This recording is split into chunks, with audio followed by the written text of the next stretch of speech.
We totally get it. Your glow up from your teenage years to your present day years is probably a pretty miraculous one.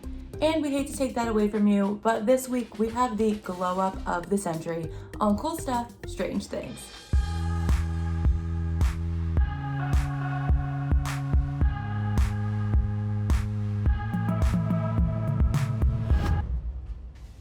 If you're anything like me, your first part-time job was probably around the ripe age of 16 when you were finally responsible for paying for everyday items on your own. Personally, I used to work at my local Red Robin as a waitress, hostess, busgirl, you name it. But nearly 100 years ago, many women my age were doing a job that was far more painstaking and far more dangerous than serving up the bottomless steak fries. So let's start by going back to middle school history class, just in case you need a refresher on what was actually happening 100 years ago in the country. We're in the year 1918, a time of raging war. With new military technologies and trench warfare, drastic levels of death and destruction are on the horizon. Between soldiers and civilians, more than 16 million people would die by the time World War I was over.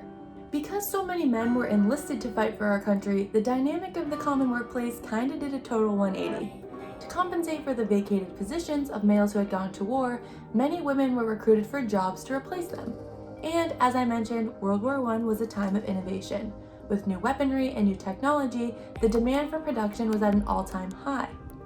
Munition factories actually became the largest single employer for women in 1918. Certainly a juxtaposition to my fry serving responsibilities. But aside from stuffing dynamite and TNT, the ladies of this time were engaged in a far more glamorous, yet equally as dangerous task, dial painting. So remember that glow up I mentioned? Well, this group of women took it to the next level. Clocks, watches, and military dials became their area of expertise. But not every woman could be a dial painter. This was the job every poor working girl wanted. Why? It paid 3 times as much as other factory jobs, and it gave young women the opportunity to work with this new luminous element, radium. So I know what you're thinking.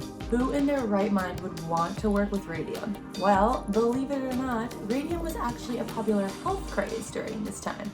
It was used in everyday products from toothpaste to cosmetics, and even in food and drinks. You can basically think of radium as your daily vitamin. So because of this facade that had been painted across the face of radium, no pun intended, the hype only seemed to increase.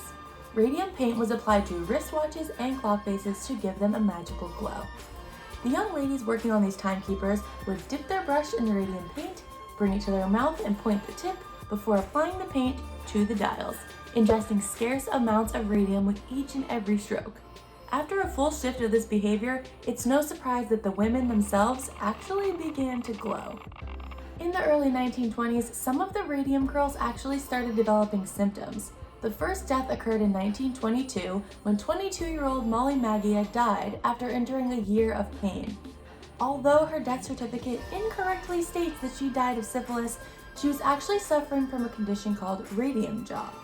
Her entire lower jawbone had become so fragile and brittle that her doctor removed it simply by lifting it out.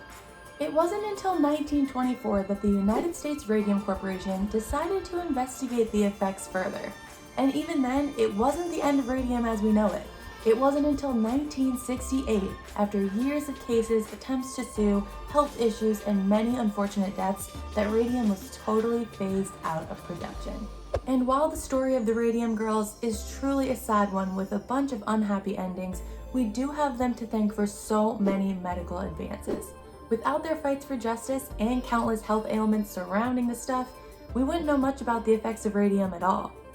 But before the light goes out on this episode, be sure to throw us a like and subscribe so you never miss out on all the cool stuff and strange things. I'm Steph DeStazio, and we'll see you guys next week. Shoot! Innovation. With new weaponry, essential items. Mother